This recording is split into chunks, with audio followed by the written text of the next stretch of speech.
You have probably heard people say ultramarine blue is a warm blue or cerulean blue is a cool blue.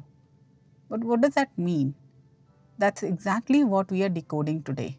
What warm and cool colors really mean, how they connect to color bias, and how this understanding can completely change the way you mix colors. We have already talked about how bias affects color mixing in an earlier video, but this time you will actually learn how to spot that bias in your paint tubes. By the end of this video, the whole confusion around warm and cool colors will finally make sense. When we hear the terms warm and cool, we usually think of temperature. But in color mixing, warm and cool simply describe which direction a color leans on the color wheel. If a color leans towards red, it's considered warm. If it leans towards blue, it's considered cool. That's the explanation most people already know, but it often stops there, which is why the topic still feels confusing. So in this video, we are going to look at it from a slightly different angle, one that actually helps you see what warm and cool colors mean when you're mixing paint. So in color wheel, we know there are three primary colors: red, yellow and blue. And in between them, we have secondary colors which are created by mixing those primaries. But here's the thing, each color on the wheel isn't just one shade.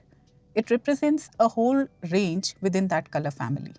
Let's start with the most basic association.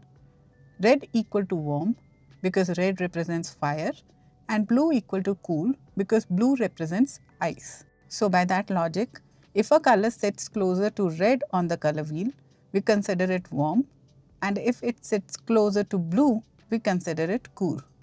But here's where things starts to get confusing. Take ultramarine blue for example.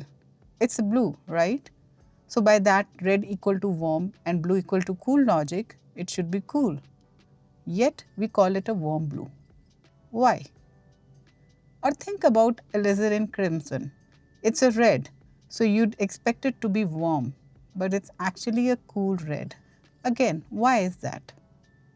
So you can see how this terminology creates confusion. How can a blue be warm or a red be cool? Now let's park blue and red for now. Before we go deeper, there's one thing you really need to understand. Sometimes the same word can mean different things depending on the context. And that's exactly what happens with warm and cool in color mixing. One context is when we are talking about colors within the same family. For example, within blues. Which one is warm and which one is cool? This helps us understand how to mix colors properly and get the results we want. The other context is when we are comparing different color families, like red versus blue or yellow versus green, which helps us understand the overall temperature or feel of a painting. And it's completely okay if this feels a little unclear right now. We are going to break it down step by step and look at some examples to completely internalize it. Let's start with the first context, when we are talking about colors within the same family. To make this simple, let's take green as our example. All these colors here belong to the green family, ranging from yellow greens on one side to bluish green on the other.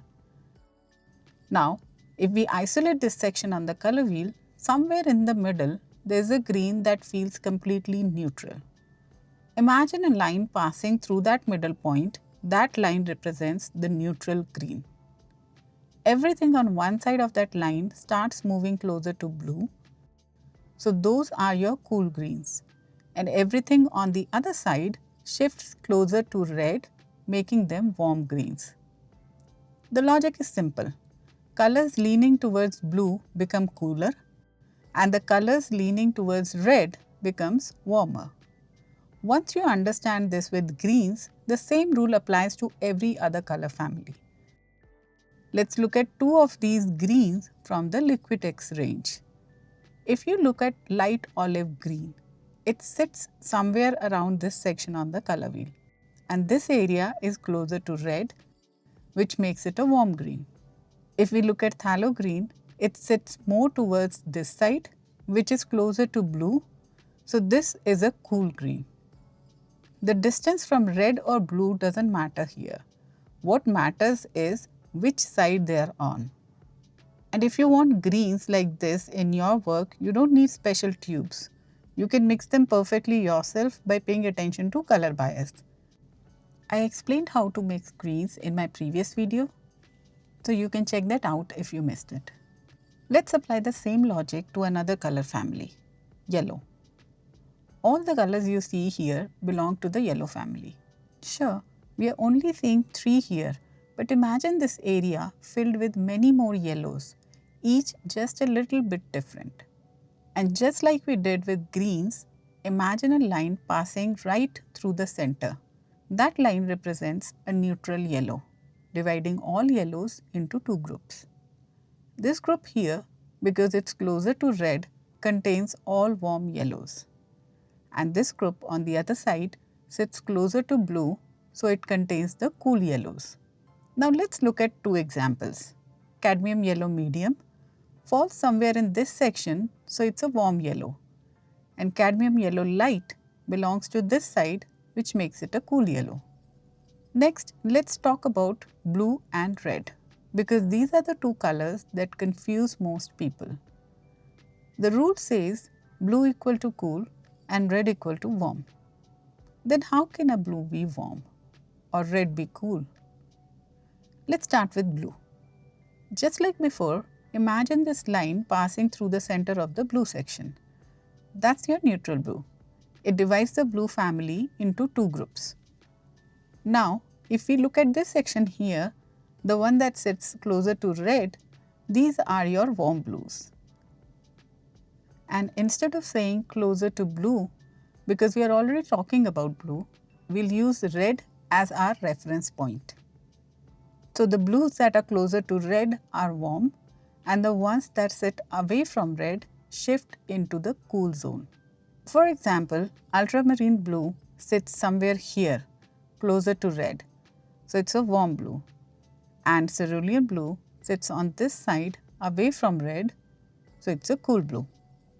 Now the same logic applies to reds, and in this case we will use blue as the reference point. So imagine a line dividing the red section through a neutral red. The reds that sit closer to blue, like quinacridone magenta, are your cool reds, and the reds that sit away from blue, like cadmium red medium, are your warm reds. So again, it all comes down to which direction the color leans on the color wheel, towards blue for cooler colors and towards red for warmer colors.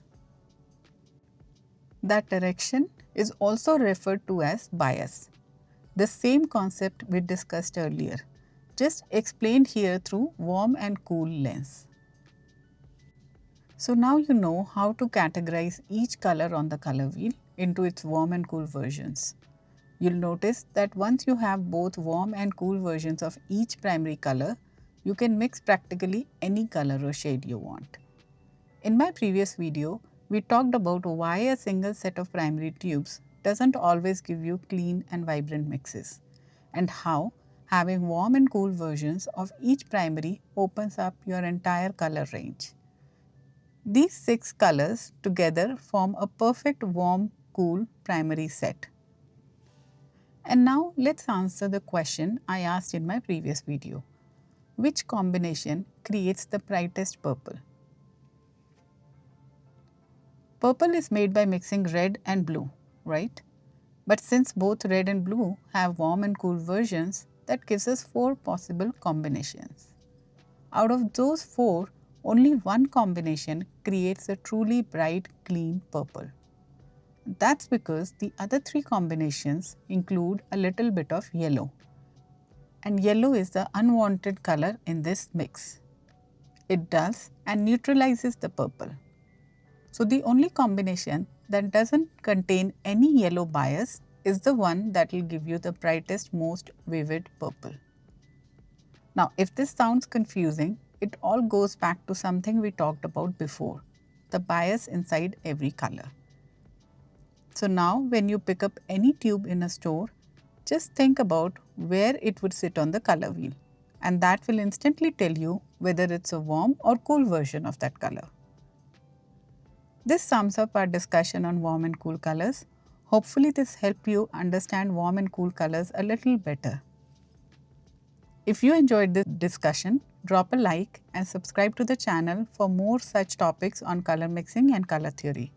And if there's anything you'd like me to clarify further, please drop your questions in the comment and I'll make sure to respond. Thanks for watching and I'll see you in the next one.